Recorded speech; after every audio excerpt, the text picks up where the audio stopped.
My buddy Steven, and Steven is one of the smartest people I know. He is a tortured soul. But it's probably because he is so much smarter than the rest of us. And I was saying to him, listen, our immigration system is broken. You know, the system, and if you know, you know, to get here legally, it's next to impossible. But, you know, we have like 11 million undocumented people living in this country and working in this country. They're an integral part of our economy and culture.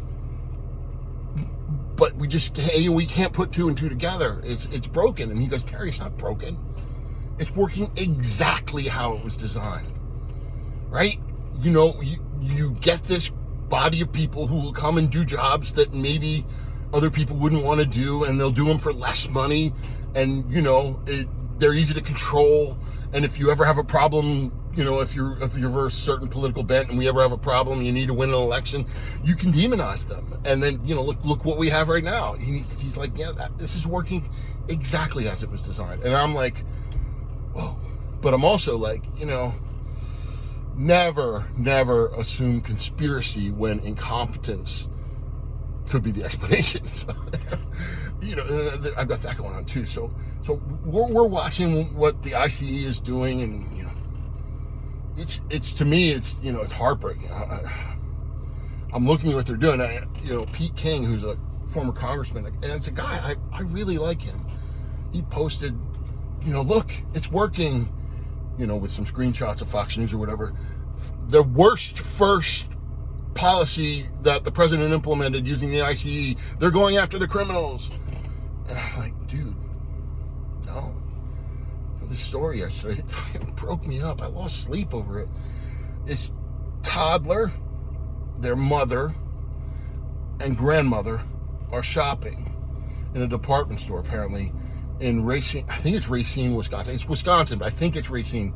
And they're talking Spanish. They're Puerto Ricans. They are born in America. They are American citizens, all of them. But they speak Spanish, you know? And an ICE agent overhears them, and because they're there doing their official job. And they detain them.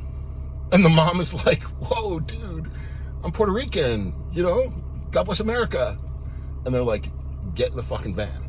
And, you know, I'm sure the kid is screaming, cuffs on, whatever. They're detained. They get put in the van. And the woman, I can just imagine what that woman's feeling. Her mom and her kid, right? And so they get in the van. They take him to the detention center. And they process them. And she's telling them the whole time, I'm an American. We're Americans. And finally, somehow she managed to access documents that show, yes, they're American citizens. And to their credit, the processing guy for the ICE says, oh my God, I'm so sorry. I'm so sorry this happened here. And they say, you're free to go. And so they're at this detention center, which I'm assuming is miles away from where they got taken. And they escort them out and leave them on the front porch and say, good luck. And they have to find their own way home. An elderly woman, a fucking toddler, and this lady. Guys, this is fucking fascism. This is fascism. I'm not saying even that IC agent was, well, whatever. This is awful. So, I'm a Marine, and and if you're a Marine, you know every other Marine you know, and we're all different. We're a very diverse group. And I have lots of friends who voted for Trump, and these guys, let me just tell you, you will always be my friend. I know that if I ever need you, you will be there for me. And if you ever need me, God damn right I'll be there for you.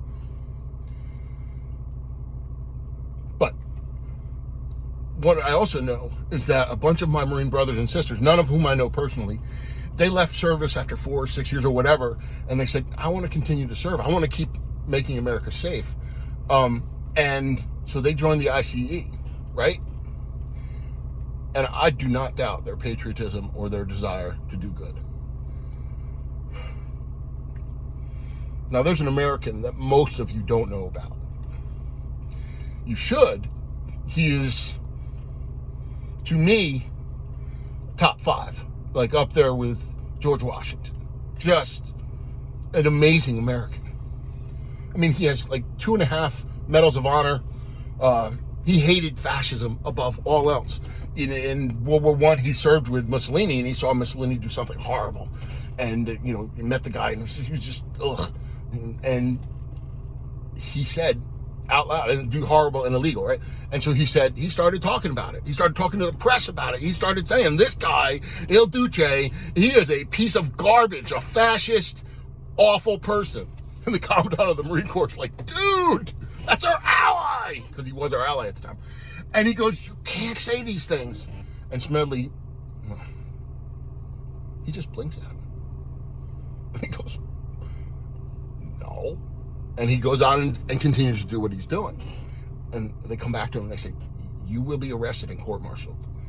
And Smedley, and I don't know exactly what happened, but this guy holds his wrists out and says, take me in.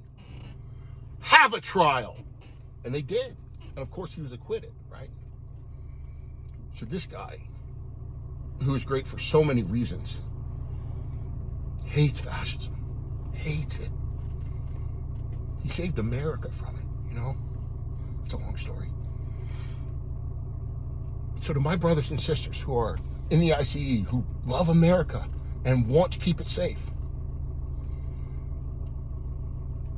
the way you're doing your job right now, Smedley Butler would be so disappointed in you. Really. He would be. He was a law and order guy. We know that from his time in Philadelphia. But he would never do law and order like you're doing it now. Man, stop it from within, or get your resume together or something.